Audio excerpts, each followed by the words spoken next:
বিয়েতে এসে কনেকে দেখলাম এবং সঙ্গে দেখলাম বর আসতে। বরের গাড়ি ঢুকেছে সবেমাত্র, সেখানেই ভিড়, সেখানেই আমরা সবাই জমায়েত, বর দেখতেই ব্যস্ত। কি সুন্দর বিয়েবাড়ি, দারুণ লাগছে।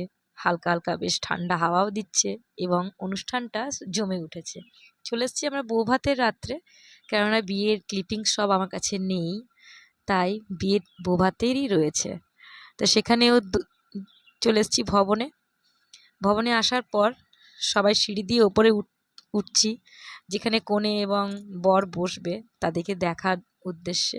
কি সুন্দর সাজিয়েছে স্টেজটা, স্টেজটা খুব সুন্দর লাগছে এবং সঙ্গে ঘুরে ঘুরে পুরো ভবনটাই আমি দেখছি। এই ভবনটা খুব সুন্দর করে বেশ সাজানো আছে, বেশ ঝাঁ চকচকে আলো এবং সেই আলোর সাথে যেন সব কিছু মিলেমিশে যাচ্ছে। এই চলে এসছে কনে, চলুন আমরা কনেকে দেখি, কি সুন্দরী না লাগছে তাকে দেখতে। বিয়ের পর সব কনেদেরই খুব সুন্দর লাগে দেখতে, তাই না?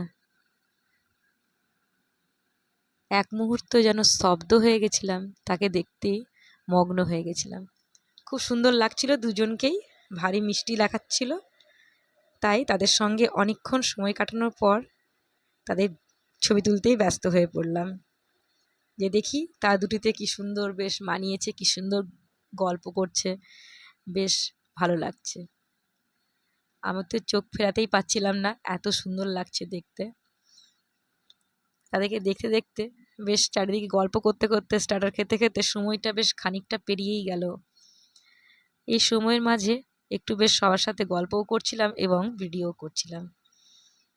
সবাইকার সাথে ফটো তোলা হচ্ছে, আমরাও তুলেছি সবার সাথেই ফটো।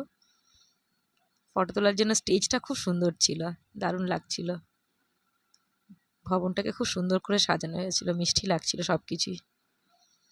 মেয়ের আর বাবার কথোপকথন বেশ সুন্দর লাগে। মেয়ের বাবাদের একটু মনটা খারাপ হয়ে যায় বিয়ের সময়। চলে এসেছি আমরা খাবার জায়গাতে, যেখানে ভেজ ননভেজ সবই ছিল। যারা ভেজ খেতে ভালো তাদের জন্য ভেজ, যারা ননভেজ তাদের ননভেজ। বিরিয়ানি ছিল সাথে অবশ্যই। এবং খাওয়া দাওয়া শেষে ভবন থেকে বেরিয়ে পড়লাম বাসে চড়বার জন্য। বাসে করে এসেছি, অনেকটাই রাস্তা, তাই চলুন এবার ফিরে যাই বাড়ির পথে। বেশ রাত হয়েছে, রাত তখন বাজে 12:30। 12:30টার সময় আমরা বেরিয়ে পড়েছি এখান থেকে। বাড়িও তো ফিরতে হবে, অনেকটা রাস্তা। রাস্তায় যেন আমাদের দেরি না হয়ে পড়ে, তাই বাসের দরজা দিয়ে উঠে পড়লাম বাসের মধ্যে। এসির হাওয়া খেতে খেতে ঘুম ভাঙলো যখন দেখলাম ট্রাফিকে আটকেছে আমাদের বাসটা।